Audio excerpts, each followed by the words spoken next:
ವಿಶೇಷವಾಗಿ ಗೋಕಾಕ ಲಕ್ಷ್ಮೀ ದೇವರಿಗೆ ಈ ತಿಂಗಳ ಶ್ರಾವಣ ಮಾಸದ ಕೊನೆಯ ಶುಕ್ರವಾರ ಬಂದು ನಾನು ದರ್ಶನ ಭಾಗ್ಯವನ್ನು ಪಡೆದಿದ್ದೆ. ಮುಂದೆ ಏನೋ ಮನಸ್ಸಾಯಿತು, ಇನ್ನೊಮ್ಮೆ ದರ್ಶನ ಭಾಗ್ಯವನ್ನು ಪಡೆಯೋಣ ಅಂತ ಹೇಳಿ ಇವತ್ತು ಶುಕ್ರವಾರ ದಿವಸ ದೀಪಾವಳಿಗಿಂತ ಮುಂಚೆ ದರ್ಶನ ಭಾಗ್ಯವನ್ನು ಪಡೆಯಲಿಕ್ಕೆ ಬಂದಿದ್ದೆ. ದರ್ಶನ ಭಾಗ್ಯವನ್ನು ವಿಶೇಷವಾಗಿ ಪಡೆಯೋದ್ರ ಮುಖಾಂತರ ಇವತ್ತು ಬಸವೇಶ್ವರರ ಪುತ್ಥಳಿಗೆ ಮಾಲಾರ್ಪಣೆ ಮತ್ತು ಸಂಗೊಳ್ಳಿರಾಯಣ್ಣ ಪುತ್ಥಳಿಗೆ ಮಾಲಾರ್ಪಣೆ ಮಾಡುವಂಥ ಕಾರ್ಯಕ್ರಮ ಸಲುವಾಗಿ ನಾನು ಬಂದೆ. ಸರ್, ಇವಾಗ ಕೆಲವು ದಿನಗಳಿಂದ ಸರ್ ಇಲ್ಲಿ ಸತೀಶ್ ಜಾರಕಿಹೊಳಿ ಒಂದು ಮಾತು ಹೇಳ್ತೀವಿ, ಸುದ್ದಿಯಲ್ಲಿ ನಾವು ಗೊತ್ತಿರ್ಬೋದು, ಅದರ ಮುಂದಿನ ಚುನಾವಣೆಗೆ ಒಂದು ಬೇಸ್ಮೆಂಟ್ ಅಂತೇಳಿ ಅದೊಂದು ಬೇಸ್ ರೆಡಿ ಮಾಡ್ಕೊಳಕ್ಕೆ ನಾವು ಬಂದಿದ್ದೀವಿ, ನಮ್ಮ ಪ್ಲಾನ್ ಸಿಕ್ತು ಅಂತ. ಅದ ಈಗ ತಾವು ಗೋಡಕ್ಕೆ ಆಗಮಿಸಿದ್ರಿ, ತಮ್ಮದೇನಾರು ಹೆಂಗೆ ಏನಾದ್ರು ಮುಂದಿನ ಎಲೆಕ್ಷನ್ ಚುನಾವಣೆಗೆ ಏನು ಬೇಸ್ಮೆಂಟ್ ಇದೆಯಾ? ಬೇಸ್ಮೆಂಟ್ ಮಾಡ್ಕೊಳ್ಳೋವಂಥ ಅವಶ್ಯಕತೆ ನಮಗೇನಿಲ್ಲ. ಈಗಾಗಲೇ ಗೋಕಾಕಿನಲ್ಲಿ ಗೋಕಾಕ್ ತಾಲೂಕು ಇರ್ಬೋದು ಅಥವಾ ಮೂಡಲಗಿ ತಾಲೂಕು ಇರ್ಬೋದು, ಅಲ್ಲಿ ನಮ್ಮದೇ ಆಗಿರ್ತಕ್ಕಂಥ ಜನ ಇದ್ದಾರೆ. ಆ ಒಂದು ನಿಟ್ಟಿನಲ್ಲಿ ಯಾವ ಬೇಸ್ಮೆಂಟ್ ಮಾಡುವಂಥ ಅವಶ್ಯಕತೆ ನಮಗಿಲ್ಲ. ಮತ್ತು ಅವರು ಹುಕ್ಕೇರಿಯಲ್ಲಿ ಬೇಸ್ಮೆಂಟ್ ಮಾಡಿಕೊಂಡು ಅವರು ಬೇಸ್ ಸಹಿತ ಕಿತ್ತು ಹೋಗ್ಯಾರ. ಮತ್ತು ಅಷ್ಟು ಅಬ್ರು ಕಳ್ಕೊಳ್ಳೋಂಥ ಒಂದು ಹಂತ ಒಬ್ಬ ಉಸ್ತುವಾರಿ ಮಂತ್ರಿಯಾಗಿ ಯಾವ ಮಟ್ಟಕ್ಕೆ ಇರಬೇಕು ಅನ್ನೋದನ್ನು ಸಹಿತ ಅವಲೋಕನೆ ಮಾಡ್ಕೊಳ್ಳೋದೇ ಅಲ್ಲಿ ಬಂದು ಅವ್ರು ಬೇಸ್ ಮಾಡಿದ್ರು ಅಂತಾರೆ. ಈ ಮಣ್ಣಿನ ಚುನಾವಣೆಯಲ್ಲಿ ಸರ್ವಸಾಧಾರಣ 70% ಮತ ನಮಗೆ ಬಂದಿದ್ದಾವೆ. ಎಲೆಕ್ಟ್ರಿಕ್ ಸೊಸೈಟಿ ಚುನಾವಣೆಯಲ್ಲಿ 70% ಮತ ನಮಗೆ ಬಂದಿದ್ದಾವೆ. 28ರಿಂದ 30% ಮತ ಅವ್ರಿಗೆ ಹೋಗಿದ್ದಾವೆ. ಮೊದಲು ಕಾಂಗ್ರೆಸ್ಗೆ ನಮಗೆ ಆವಾಗ 55ರಿಂದ 58% ನಮಗೆ ಬರ್ತಿದ್ದು, 32% ಇದು 42% ಇವತ್ತಿಗೆ ಕಾಂಗ್ರೆಸ್ಗೆ ಹೋಗ್ತಿದ್ದು. ಆದರೆ ಇವತ್ತಿನ ಮಣ್ಣಿನ ಚುನಾವಣೆ ನೋಡಿದ್ರೆ ಸ್ವಚ್ಛವಾಗಿ ಸ್ಪಷ್ಟವಾಗಿ ಜನ ಒಂದು ನಿರ್ಣಯ ಮಾಡಿದಾರಲ್ಲ, ಇಲ್ಲಿ ನಮ್ಮ ತಾಲೂಕಿಗೆ ಜಾರಕಿಹೊಳಿಯವರು ಬೇಡ ಅನ್ನುವಂಥ ನಿರ್ಣಯವನ್ನು ಮಾಡಿದ್ದಾರೆ. ಸರ್, ಈಗ DCC ಚುನಾವಣೆಗೆ ಸಂಬಂಧಪಟ್ಟಂತೆ ಸರ್ ಈಗಾಗಲೇ 9 ಸೀಟನ್ನು ನಾವು ಅವಿರೋಧವಾಗಿ ಗೆದ್ದಿದ್ದೀವಿ ಒಂದು ಕಡೆ ಹೇಳ್ತಾ ಇದ್ದಾರೆ ಸರ್. ಇನ್ನೊಂದು ಕಡೆ ನಿನ್ನೆ ಸರ್ ನಿನ್ನೆ ತೊಗೊಂಡು ಹಾರುಗೆರೆಯಲ್ಲಿ ಸರ್ ಲಕ್ಷ್ಮಣ್ ಸವದಿಯೋ ಸರ್ ಸಾಹೇಬ್ ಏನು ಹೇಳ್ತಾರಪ್ಪ ಅಂತಂದ್ರೆ, ಅಧ್ಯಕ್ಷ ಉಪಾಧ್ಯಕ್ಷ ಆಗುವ ಸಮಯದಲ್ಲಿ 3 ಗಂಟೆ ನಂತರ ನಾವು ಯಾರು ಆಗ್ತೇವೆ ನಾವು ಹೇಳ್ತೀವಿ ಅಂತ ಹೇಳ್ತಾರೆ ಸರ್. ಅಂಥದ್ದು ಏನೋ ಟ್ವಿಸ್ಟ್ ಏನಾದರೂ ಇದೆ ಸರ್? ಸ್ವಾಭಾವಿಕವಾಗಿ ಬೆಳಗಾವಿ ಜಿಲ್ಲಾ ಮಧ್ಯವರ್ತಿ ಬ್ಯಾಂಕು ಕಳೆದ 40 ವರ್ಷದ ಇತಿಹಾಸದಲ್ಲಿ ಮುಚ್ಚಿ ಹೋಗುವಂಥ ಒಂದು ಪರಿಸ್ಥಿತಿ ನಿರ್ಮಾಣ ಆಗಿತ್ತು. ಆದರೆ ಜಿಲ್ಲಾ ಅಲ್ಲಿರ್ತಕ್ಕಂಥ ಎಲ್ಲ ಹಿರಿಯ ಕಿರಿಯ ಸಿಬ್ಬಂದಿ ಜೊತೆಗೆ ಎಲ್ಲ ರಾಜ್ಯ ಸರ್ಕಾರಗಳು ಜೊತೆಗೆ ಜಿಲ್ಲೆಯ ಈ ಒಂದು ರಾಜಕೀಯ ವ್ಯವಸ್ಥೆಯನ್ನು ಹೊರಗಿಟ್ಟು ಸಹಕಾರಿ ವ್ಯವಸ್ಥೆಯಲ್ಲಿ ನಮ್ಮ ಸಹಕಾರಿ ಕ್ಷೇತ್ರ ಬದುಕಬೇಕು, ನಮ್ಮ ಬ್ಯಾಂಕ್ ಬದುಕಬೇಕು ಅನ್ನೋಂಥ ಪಕ್ಷಾತೀತವಾಗಿ ಎಲ್ಲರೂ ಕೊಟ್ಟಿರ್ತಕ್ಕಂಥ ಒಂದು ಸಹಕಾರದ ಹಿತದೃಷ್ಟಿಯಿಂದ ಇವತ್ತು ದಿವಸ ಬಹಳ ಒಳ್ಳೆಯ ಕೆಲಸವನ್ನು ಕಳೆದ 40 ವರ್ಷದಲ್ಲಿ ಬೆಳಗಾವಿ ಜಿಲ್ಲಾ ಮಧ್ಯವರ್ತಿ ಬ್ಯಾಂಕ್ ಇವತ್ತು ದಿವಸ ಕೆಲಸ ಮಾಡಿದೆ. ಇದನ್ನು ವಿಶೇಷವಾಗಿ 3,81,000 ಜನ ರೈತರಿಗೆ 3,400 ಕೋಟಿ ಮಣ್ಣಾಗಿದೆ. ಜೊತೆಗೆ 4,50,000 ಜನ ರೈತರಿಗೆ ಇವತ್ತು ದಿವಸ 3,600 ಕೋಟಿ ರೂಪಾಯಿ ಶೂನ್ಯ ಬಡ್ಡಿದರ ಸಾಲವನ್ನು ವಿತರಣೆ ಮಾಡಲಾಗಿದೆ. ಈ ಹಂತದಲ್ಲಿ ಚುನಾವಣೆ ಅವಶ್ಯಕತೆ ಇದ್ದಿರಲಿಲ್ಲ. ಇವತ್ತು ಅವ್ರಿಗೆ ಬಹುಶಃ ಅದಕ್ಕೂ ಒಂದು ಚುನಾವಣೆ ಬೇಕಾಗಿತ್ತು, ಏನೋ ಅವರು ಉದ್ದೇಶ ಇಟ್ಕೊಂಡಿದ್ದಾರೆ. ಅವರನ್ನು ಇವತ್ತು ಇಲ್ಲ ಕುಲಗುಡೆ ಅವರನ್ನು ಅಧ್ಯಕ್ಷರು ಮುಂದುವರಿಸ್ತೀವಿ ಅನ್ನುವಂಥ ಮಾತುಕತೆ ಮಾಡಿ ಯಾರಾದ್ರೂ ಕರೆದು ಚರ್ಚೆ ಮಾಡಿದರೆ ಬಹುಶಃ ಚುನಾವಣೆ ಆಗ್ತಿರ್ಕಿಲ್ಲ. ಆ ಒಂದು ಹಂತದಲ್ಲಿ ಇವತ್ತು ಅವರು ಇವತ್ತು ಚುನಾವಣೆ ಮಾಡುವಂಥ ಅವಶ್ಯಕತೆ ಇಲ್ಲದೆ ಹೋದರೂ ಸಹಿತ ಒಂದು ಏನೋ ಗುರಿ ಇಟ್ಟಿದ್ದಾರೆ. ಅವ್ರದ್ದು ಏನೋ ಒಂದು ಗುರಿ ಐತಿ, DCC ಬ್ಯಾಂಕಿನ ಬ್ಯಾಂಕ್ ಒಂದು ಏನೋ ಗುರಿ ಇಟ್ಟಿದ್ದಾರೆ.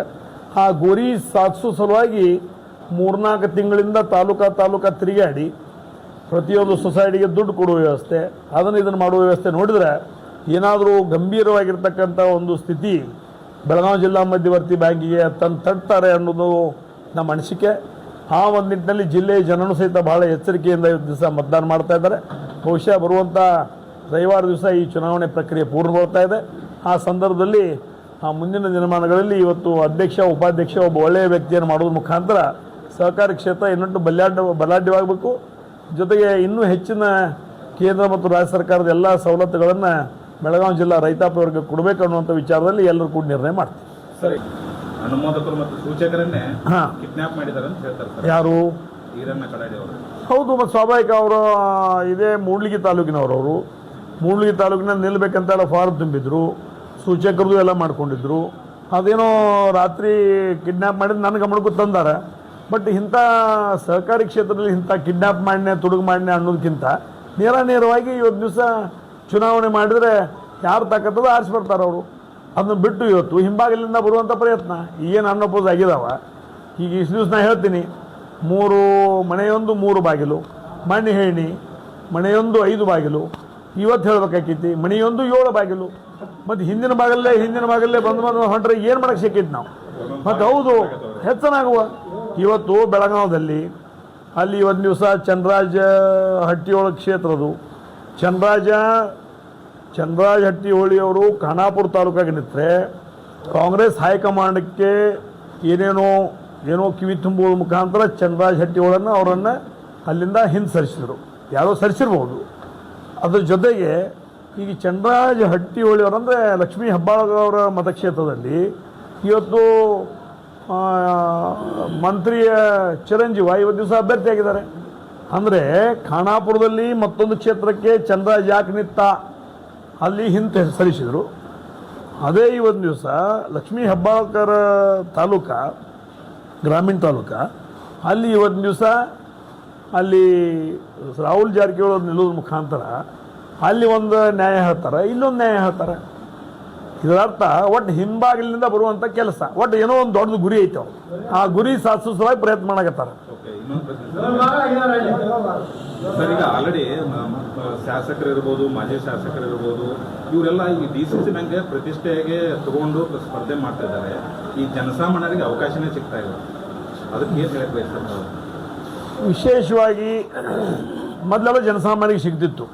ಈ ಅಶೋಕ್ ಪೂಜಾರಿ ಅವರಿದ್ದರು, ಇವತ್ತು ಜಗನೂರವ್ರ ಮಗ ಅವರು ಇದ್ದರು. ಈಗ ನಮ್ಮ ಕುಗಡೋಳಿ ಅಂತ ಅನ್ನೋರುವಂಥವ್ರು ಡೈರೆಕ್ಟ್ ಇದ್ದು ಸಾಕಷ್ಟು ಜನ ಸಾಮಾನ್ಯವಾಗಿರ್ತಕ್ಕಂಥ ಜನ ಅದಕ್ಕೆ ಆಗಿ ಹೋಗಿದ್ದಾರೆ. ಆದರೆ ಇವತ್ತು ಈ 3-4 ತಿಂಗಳಿಂದ ಇವರೇನು ದುಡ್ಡು ಹಾರಾಡಿಸೋ ಕೆಲಸಕ್ಕೆ ಕೈ ಹಾಕಿದಾರಲ್ಲ, ಅನಿವಾರ್ಯವಾಗಿ ದುಡ್ಡಿದ್ದವರಾಗಿ ಬಂದು ನಿಲ್ಲಬೇಕಾಗಿತ್ತು ಅಲ್ಲಿ. ಆ ಒಂದು ನಿಟ್ಟಿನಲ್ಲಿ ಇವತ್ತು ಜನ ಶಾಸಕರು, ಮಾಜಿ ಸಂಸದರು, MLA, MLC ಇಂಥವ್ರೆಲ್ಲ ಬಂದು ನಿಲ್ಲಕ್ಕಿದ್ದಾರೆ. ಅನಿವಾರ್ಯ ಇವರು ಹೂಡಿದಂಥ ಆಟಕ್ಕೆ ಉತ್ತರ ಇವತ್ತು ದಿವಸ ಜಿಲ್ಲೆಯ ಜನ ಕೊಡಕತ್ತಾರೆ. ಸರ್ ತಾವು ರಾಯಬಾಗ್ ಅಭ್ಯರ್ಥಿಗೆ ಸಪೋರ್ಟ್ ಮಾಡಿದಾಗೆ ಉತ್ತಮ್ ಪಾಟೀಲ್ಗೆ ಸಪೋರ್ಟ್ ಮಾಡ್ತೀನಿ. ಉತ್ತಮ್ ಪಾಟೀಲ್ಗೂ ಸಪೋರ್ಟ್ ಮಾಡ್ತೀನಿ. ಉತ್ತಮ್ ಪಾಟೀಲ್ ಸಂಪೂರ್ಣವಾಗಿ ಆಯ್ಕೆಯಾಗಿ ಬರ್ತಾನೆ, ಅದ್ರೊಳಗೆ 2 ಮಾತಿಲ್ಲ. ಸರ್ ಈಗ ಕೆಲವು ದಿನಗಳಲ್ಲಿ ಶಾಸಕ ಪ್ಯಾಸೆಂಜರ್ಗಳು ಮಾತಾಡ್ತೀವಿ ಬರೆದು ಇಟ್ಕೊಳ್ರಿ ಅಂತೇಳಿ ಅಧ್ಯಕ್ಷ ಉಪಾಧ್ಯಕ್ಷ ನಮ್ಮ ಪ್ಯಾನೆಲ್ದವ್ರು ಆಗ್ತಾರೆ ಅಂತ ಹೇಳಿ. ಸರ್ ಅದು ಆಗ್ಬಹುದಾ? ಯಾರ್ದು ಬರೆದಿಟ್ಕೊಳಕ್ಕೆ ಅದು ಯಾರ ಅಪ್ಪನ ಮನೆ ಆಸ್ತಿ ಅಲ್ಲ. ಅಲ್ಲಿ 16 ಜನ ನಿರ್ದೇಶಕರು ಆಯ್ಕೆಯಾಗಿ ಬರ್ತಾರೆ. ಅಲ್ಲಿ ಸಹಕಾರಿ ಧುರೀಣರು, ಹಿರಿಯರು ಎಲ್ಲರೂ ಕೂತು ಚರ್ಚೆ ಮಾಡೋದ್ರ ಮುಖಾಂತರ ಯಾವ ಸೂಕ್ತವಾಗಿರ್ತಕ್ಕಂಥ ಅಧ್ಯಕ್ಷ ಮತ್ತು ಯಾವ ಸೂಕ್ತವಾಗಿರ್ತಕ್ಕಂಥ ಉಪಾಧ್ಯಕ್ಷರನ್ನ ಸರ್ವಸಮ್ಮತದಿಂದ ಆಯ್ಕೆ ಮಾಡ್ತೀವಿ. ಲಕ್ಷ್ಮಣ್ ಸವದಿ ಮತ್ತೆ ರಮೇಶ್ ಕತ್ತಿ ಅವ್ರಿಗೆ ಈ DCC ಬ್ಯಾಂಕ್ ಚುನಾವಣೆಯಲ್ಲಿ ಅಧ್ಯಕ್ಷರು ಯಾರನ್ನು ಹಾಕ್ಬೇಕಂತ ಏನಾದ್ರು ಕೈಗೂಡಿ ನಡೀತಾ ಇದೆ ನಿಮ್ಮ ಕಡೆಯಿಂದ? ನಾವು ಬ್ಯಾಂಕ್ ಉಳಿಸ್ಬೇಕು, ರೈತರಿಗೆ ಸಹಕಾರ ಮಾಡಬೇಕು ಅನ್ನೋಂಥ ವಿಚಾರದಾಗ ನಾವು ಹಾಕೋರೋಣ, ಅದ್ರೊಳಗೆ ಪ್ರಶ್ನೆನೇ ಇಲ್ಲ. ಇದನ್ನ ಕೇಳ್ತಾರೆ ನೀವು. ಈಗ 40 ವರ್ಷ ಈ ಒಂದು ಸಹಕಾರಿ ಕ್ಷೇತ್ರದಲ್ಲಿ 40 ವರ್ಷದಾಗ ನಾನು 10 ವರ್ಷ ನಿರ್ದೇಶಕನಾಗಿ, 5 ವರ್ಷ ಉಪಾಧ್ಯಕ್ಷನಾಗಿ, 25 ವರ್ಷ ಅಧ್ಯಕ್ಷನಾಗಿ ನಾನು ಆಯ್ಕೆ ಆಗಿದ್ದೀನಿ. ಕೆಲಸ ಮಾಡಿದ್ದೀನಿ, ಕೆಲಸ ಮಾಡಿದ ಅನುಭವ ಐತಿ. ಬಟ್ ನನಗೆ ಆಗ್ಬೇಕು ಅನ್ನೋಂಥ ಇಚ್ಛೆ ಇಲ್ಲ. ಯಾವ್ದಾರ ಯುವ ಪೀಳಿಗೆಯನ್ನು ಅಲ್ಲಿ ತರೋದು ಮುಖಾಂತರ ಅಥವಾ ಹಿರಿಯರನ್ನು ತರೋದು ಮುಖಾಂತರ ಸಹಕಾರಿ ಕ್ಷೇತ್ರ ಇನ್ನೂ ಬಲಾಢ್ಯಗೊಳ್ಳಲಿ. ಇದಕ್ಕಿಂತ ಹೆಚ್ಚು ನಮ್ಮ ಜಿಲ್ಲೆಯ ರೈತರಿಗೆ, ಕಾರ್ಮಿಕ ವರ್ಗಗಳಿಗೆ, ಡೈರೆಕ್ಟ್ಲಿ ಇಂಡೈರೆಕ್ಟ್ಲಿ ಎಲ್ಲ ಜನರಿಗೆ ಆ ಸಂಸ್ಥೆಯಿಂದ ಒಳ್ಳೆಯ ಆಗಲಿ ಅನ್ನುವಂಥ ದೃಷ್ಟಿಯಿಂದ ಒಳ್ಳೆಯ ಅಧ್ಯಕ್ಷರನ್ನು ಉಪಾಧ್ಯಕ್ಷನ ಆಯ್ಕೆ ಮಾಡುವಂಥ ಪ್ರಯತ್ನ ನಾನು, ಲಕ್ಷ್ಮಣ್ ಸವದಿಯವರು ಮತ್ತು ಜಿಲ್ಲೆಯ ಹಿರಿಯ ನಾಯಕರು ಕೂಡ ನಾವು ಮಾಡ್ತೀವಿ. ಸರ್ ತಮ್ಮ ಗೋಕಾಕ್ಕೆ ಆಗಮನ ಏನು ಮುಂದೆ ಸಂಘಟನೆ ಮಾಡುವಂಥ ಏನು ವಿಚಾರ ಇಟ್ಕೊಂಡಿರೋ ಇದನ್ನ ಸಂಘಟನೆ ಯಾವಾಗ ಸಂಘಟನೆ ಈಗ ಯಾಕೆ ಮಾಡ್ಬೇಕು ಸರ್? ಕೇವಲ ನೀವು ಚುನಾವಣೆಗೆ ಇದು ನಿಮಿತ್ತವಾಗಿ ಆಗಮಿಸಿದ್ರು ಅಥವಾ ಮುಂದೆ ಏನಾದ್ರು ಸರ್? ಸಣ್ಣಾಗಿರ್ತಾಗೂ ಗೋಕಾಕ್ ಬರ್ತೀನಿ, ಈಗೂ ಬರಾಕತ್ತಿದನು, ಮುಂದೂ ಬರ್ತಾನು. ಅದಕ್ಕೇನು ವಿಶೇಷವಾಗಿರ್ತಕ್ಕಂಥ ಅರ್ಥ ಕಲ್ಪಿಸುವಂಥ ಅವಶ್ಯಕತೆ ಇಲ್ಲ. ಇಲ್ಲಿ ಒಂದು ಛಾಯಾ ಅಂತ ಒಂದು ಹೋಟೆಲ್ ಇತ್ತು, ಅಲ್ಲೇ ಒಳ್ಳೆಯ ಟೋಸ್ಟ್ ಮಾಡಿ ಕೊಡ್ತಿದ್ರು. ಅದನ್ನ ತಿನ್ನಕ್ಕೆ ಬೆಲ್ಲದ ಬಗ್ಗೆನ ಸೈಕಲ್ ಮೇಲೆ ಬರ್ತೀನಿ. ಅದರ ನಂತರ ಇವತ್ತು ದಿವಸ ಸದಾನಂದ್ ಅನ್ನುವಂಥ ಒಂದು ಹೋಟ್ಲ್ ಇದೆ, ನಮ್ಮೂರು ಸಂಬಂಧಿಕರದು.